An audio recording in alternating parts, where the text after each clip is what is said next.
The battle-scarred suburbs of South Beirut are still a stronghold for the kidnappers. We drove in behind an armed escort provided by the Syrian government, which now has a limited military presence in the area.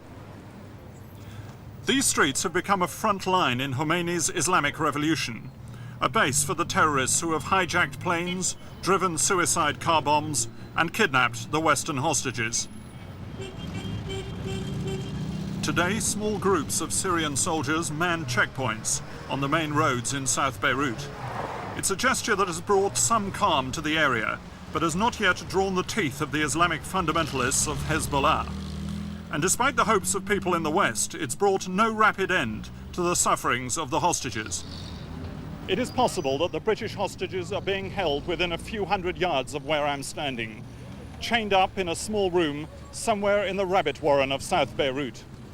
And standing here, you begin to understand just how difficult the task of getting them out remains.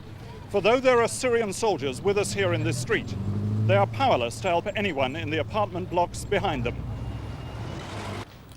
John McCarthy set out for the airport in an old Chevrolet taxi.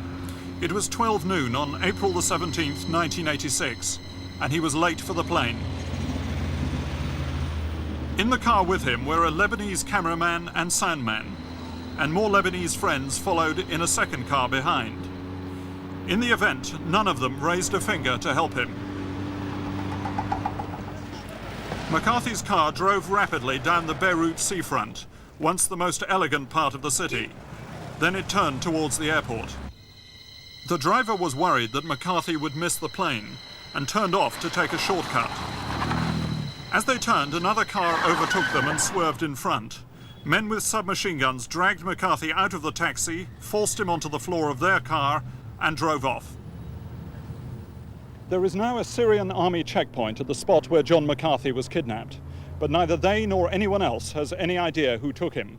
Some believe that he was seized by an amateur gang who then sold him to the Islamic fanatics in South Beirut, for in this city a live hostage is worth a lot of money.